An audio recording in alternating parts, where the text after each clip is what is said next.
नमः शिवाय। जय माता रानी। फ्रेंड्स, माता रानी की कृपा आप लोग पर बनी रहे। मेरे दिन त्योहार चैनल पर आपका बहुत बहुत स्वागत है। अगर मेरा यह वीडियो आपको पसंद आए तो लाइक जरूर कर दीजिएगा और शेयर जरूर कर दीजिएगा और कमेंट बॉक्स में ओम नमः शिवाय जरूर लिख दीजिएगा, जिससे मुझे यह पता चले कि मेरा वीडियो आप लोगों को पसंद आया है। फ्रेंड्स, 2025 में कब है हरियाली तीज, यह मैं आपको लेकर आई हूँ कि हरियाली तीज कब है, 26 जुलाई को है कि 27 जुलाई को है, ये सब मेरे ये वीडियो में आप जानेंगे। पूजा विधि के बारे में जानेंगे और सामग्री के बारे में जानेंगे कि पूजा की सामग्री क्या है, और पारण विधि के बारे में भी मैं जरूर थोड़ा सा बताऊंगी। और फ्रेंड्स, ये भी आप जानेंगे पूजा का मुहूर्त कि पूजा का मुहूर्त कब है, और एक कथा भी मैं बताऊंगी माता पार्वती से रिलेटिव, ताकि आप जान पाएंगे कौन सी कथा आपको पढ़नी होती है, मतलब सुननी होती है। तो इस चीज का मेरे वीडियो में आप जरूर बने रहिएगा।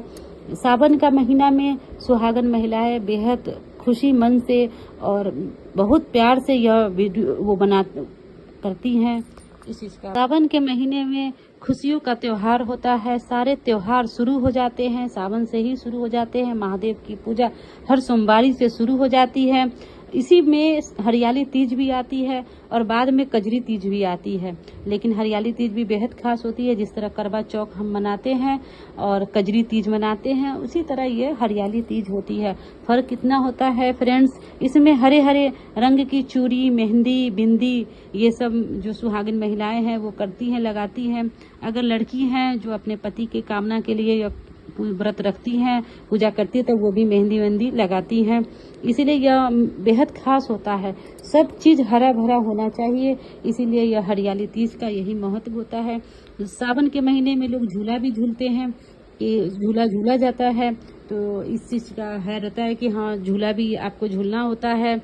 अगर अवेलेबल है तो ठीक है, नहीं तो फ्रेंड्स के साथ आप मिल बांट कर आप यह त्योहार को अच्छे से फंक्शन से लोग मनाते हैं। जगह जगह पर लोग करते हैं। हरियाली तीज का फंक्शन होता है, लोग अपने घर में पूजा वूजा करके बाद में फंक्शन में जाके आपको वहाँ पे जाके फंक्शन अटेंड करते हैं, वहाँ पे डांस वांस करते हैं, क्योंकि यह त्योहार ही ऐसा है सुहागन के लिए बहुत खास होता है।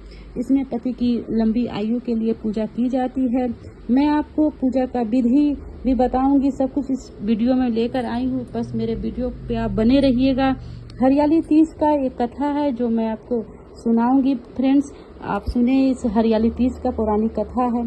पौराणिक कथा के अनुसार माता पार्वती को वर्षों की साधना के बाद भगवान शिव मिले थे। फ्रेंड्स, मान्यता है कि माँ पार्वती ने भगवान शिव को पति के रूप में पाने के लिए 107 बार जन्म लिया था, लेकिन उन्हें महादेव नहीं मिले थे।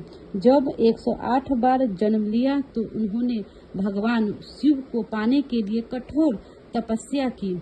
ऐसा माना जाता है कि श्रावण मास की शुक्ल पक्ष के तृतीया तिथि पर भगवान शिव माँ पार्वती की तपस्या से प्रसन्न हुए थे और उनको प्रेम पूर्वक दर्शन दिए थे, आशीर्वाद दिए थे। फ्रेंड्स, इसीलिए यह कथा है, यह कथा पढ़नी होती है। 2025 में अब जाने कि 2025 में कब है हरियाली तीज। इस साल हरियाली तीज का व्रत 27 जुलाई 2025 दिन रविवार को मनाई जाएगी। सावन का महीने के शुक्ल पक्ष की तृतीया तिथि 26 जुलाई को रात 10:41 पर शुरू होगी। वहीं अगले दिन फ्रेंड्स 27 जुलाई को रात 10:41 पर इसका समापन होगा। तो 27 जुलाई को इसको हरियाली तीज आपको मनानी है। हरियाली तीज आपको 27 तारीख को मनानी है। पूजा विधि है, सुहागन महिलाएं जो होती हैं नहा धोकर सुबह से ही निवृत्त होकर नए नए रंग की साड़ी पहनते हैं। हरे रंग की साड़ी अगर अवेलेबल है तो वो जरूर पहनना चाहिए। इस दिन कपड़े साफ सुथरे पहनने चाहिए। अगर आप पहली बार कर रही हैं तो अपने सास के द्वारा ही आपको यह लेना चाहिए। कपड़े, श्रृंगार के सामान वगैरह सब कुछ अपनी सास के से ले। अगर आप नहीं हैं आपकी सास वगैरह तो आप खुद या तो आपके पति आपको दे, ये सारे सामान लेने होते हैं। लेकिन ये सर्वप्रथम मायके से ही मिलता है। जो पहली बार करते हैं तो मायके से ही मिलता है। तो पूजा के शुभ मुहूर्त में एक चौकी पर आपको फ्रेंड्स माँ पार्वती के साथ भगवान शिव की और गणेश जी की प्रतिमा स्थापित करना होता है। माँ पार्वती को 16 श्रृंगार सामग्री साड़ी, अक्षत, धूप, दीप, गंध आदि अर्पित करने होते हैं। शिव जी को भांग, धतूरा, अक्षत, बेलपत्र, फूल, गंध, धूप, वस्त्र आदि भी चढ़ाने होते हैं, जनेऊ भी चढ़ाने होते हैं। गणेश जी की पूजा करते हुए हरियाली तीज की कथा सुने। भगवान शिव और माता पार्वती की आरती करनी होती है। भगवान को भोग लगाकर भगवान से क्षमा प्रार्थना मांगना होता है कि हे भगवान, कुछ कोई तरह का अगर गलती सलती हो गई हो तो आप क्षमा कर दीजिए।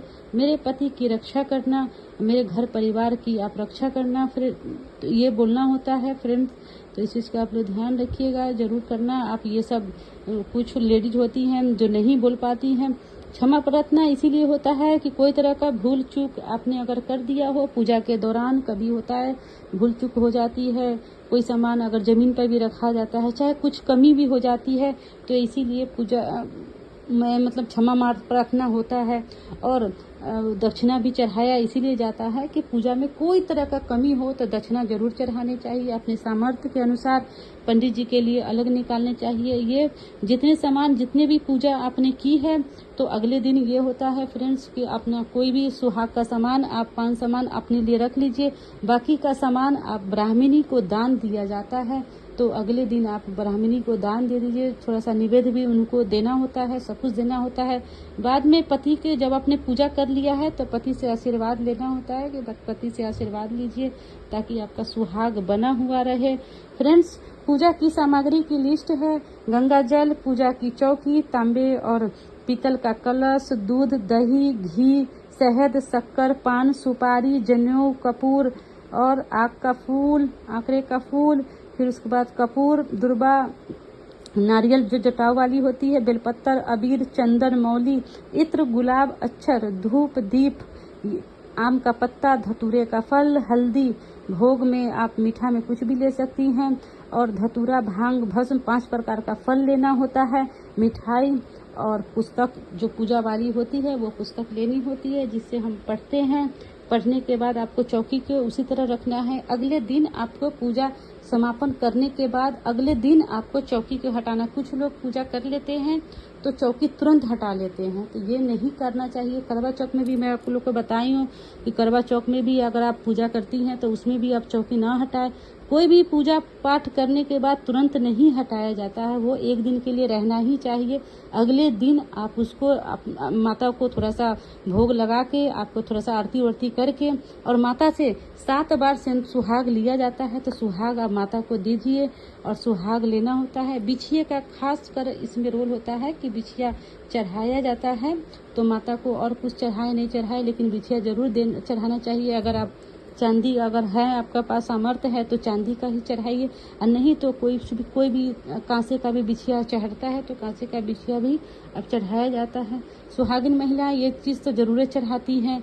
और कोई भी पूजा पाठ आप कर रही हैं तो अपना सुहाग का जो चुन्नी होता है वो चुन्नी ओढ़ के ही, जिसपे शादी हुआ रहता है वही चुन्नी ओढ़ के ही आप पूजा करना चाहिए। अगर वो नहीं है, इनकेस कहीं रखा है, होता है कभी उस टाइम में मिलता नहीं है, हम ढूंढते रहते हैं और मिलता नहीं है, तो नॉर्मल जो माता रानी का जो चुन्नी होता है, जो इतना पूजा पाठ आदमी आप लोग करती होंगी, चाहे तो किसी से मिलता है ना, मंदिर वगैरह में आप जाते हैं तो हमें चुन्नी मिलता है, तो वही चुन्नी ओढ़कर आपको पूजा जरूर करना चाहिए। पूरे विधिवत पूरा करना चाहिए। पैर में महवर जरूर लगाने चाहिए। महवर का भी बहुत अच्छा विधान दिया हुआ है, शास्त्रों में भी यह बताया गया है कि महवर लगाने से महिलाओं को सुहाग में मतलब कहते हैं सुहाग अमर हो जाता है, ये कहा जाता है। कोई तरह का भी जीवन के ऊपर कोई खतरा नहीं बना हुआ रहता है, पति की सेहत बनी हुई रहती है। जितनी अच्छे से आप पूजा करेंगी, जितनी खुशी मन से पूजा करेंगी, उतना ही आपके घर में कलेश भी नहीं होगा, पति के संग प्यार मोहब्बत भी बना हुआ रहेगा। ये मैं बार बार इस वीडियो में नहीं, हर वीडियो में मैं बताने की कोशिश करती हूँ, क्योंकि महिलाएं क्या करती हैं, पूजा तो कर लेती हैं, उसी दिन पति से लड़ाई भी कर लेती हैं, छोटी छोटी बातों पे लड़ाई कर लेती हैं। देखिए, अगर कोई कम बेस हो जाता है तो कोई बात नहीं है, कम बेस तो हर किसी के जीवन में ही चलता रहता है। तो इस चीज़ का आप लोग ध्यान रखिएगा कि कम बेस के फेरा में नहीं पड़िएगा कि आज मेरे पास ये नहीं है वो नहीं है। जो अवेलेबल है वो कर लीजिए, लेकिन वहाँ वस्त्र वगैरह जो होते हैं वो कहते हैं थोड़ा नए ही पहनने चाहिए। अगर कोई पहली बार कर रहे हैं तो उनको तो मायके से ही मिलता है, तो मायके से ही लेना होता है। अगर पति से आप लेना है तो आपको पति से भी ले सकती हैं। अगर मायके दूर है, नहीं है पास में, तो इस पर्पस में क्या करें, तो आप पति से ही खरीदवा सकती हैं। अगर आपकी सास अवेलेबल है तो अपनी सास से भी आप बोलकर आप श्रृंगार का सामान अपने लिए आप मांग सकती हैं, ले सकती हैं। बाद में अपने पति से आशीर्वाद लेना होता है, भगवान से क्षमा प्रार्थना भी मांगना होता है कि हे भगवान, पूजा पाठ आपने कर लिया है। क्षमा प्रार्थना इसीलिए मांगना होता है ताकि भगवान आपको कोई भी प्रकार की भूल चूक हो गई हो तो भगवान आपको क्षमा करे और आपके सुहाग की रक्षा करे। इस कारण आपको करना होता है फ्रेंड्स। सावन का महीना में ये बहुत ही खास होता है। अगर आप फ्रेंड्स के साथ कर रही हैं तो फ्रेंड्स के साथ विधिवत आप पूजा कर सकती हैं। अगर आप अकेले भी कर रही हैं तो मेरा यह वीडियो देखकर आप पूजा कर सकती हैं, क्योंकि नए नए जो कपल होते हैं, जो नए नए जिनकी शादी होती है, तो उनको ये रहता है, कोई दूर रहता है, चाहे कोई विदेश में रहता है, तो उनको ये रहता है कि मैं कैसे करूँगी पूजा। तो इसीलिए ये सब वीडियो मैं लेकर आती हूँ ताकि वो लोग आसान तरीके से घर पर ही पूजा कर सकती हैं। कोई तरह की चिंता की ये बात नहीं कि मैं पूजा नहीं कर पाऊंगी, क्योंकि मन में होता है शादी हो गया है तो पूजा करनी है भाई। अब हरियाली तीज क्या हो गई, करवा चौथ करना है, चाहे कजरी तीज करना है, या वट सावित्री की पूजा ही क्यों नहीं करनी होती है। ये सब जब आपके पास एक बार शादी का सर्टिफिकेट कहते हैं मिल जाता है तो मन में तो उत्साह होता ही है कि भाई हमको पूजा करनी है, क्योंकि धर्म से ही चलना होता है। हर किसी को, हर स्त्री को, हर महिलाओं को, हर लड़की को धर्म से ही चलना होता है, क्योंकि जब भगवान खुश रहेंगे तभी आपके अंदर भी मन भी खुश रहेगा, आपके पति भी खुश रहेंगे, घर परिवार भी खुश रहेगा। जितने भी निगेटिव होते हैं वो भी दूर होता है, कहते हैं पूजा पाठ करने से। इसीलिए पूजा पाठ जरूर करना चाहिए। और खासकर आप पति के लिए व्रत कर रही हैं तो इस चीज़ का आप लोग ध्यान रखिएगा। थोड़े से मतलब स्वच्छता के साथ आपको पूजा करना होता है कि थोड़ा सा देखिएगा घर में स्वच्छता बनी रहे, घर में कोई तरह का वो नहीं, सात्विक उस दिन एक दिन पहले आपको सात्विक ही भोजन खाना होता है, तो इस चीज़ का आप ध्यान रखिएगा। लहसुन प्याज का सेवन बिल्कुल नहीं करना होता है, तो लहसुन प्याज आप एक दिन पहले ही छोड़ दे। बाल वाल धो के ही आपको पूजा करना होता है। और कुछ लोग तो कहते हैं एक दिन पहले भी लहसुन प्याज खा लेते, तो नहीं, आपको सात्विक पूजा करना है। जितना भी धर्म से आप पूजा करोगे उतना ही आपको धर्म मिलेगा, आपके घर परिवार में खुशियां ही खुशियां आएंगी।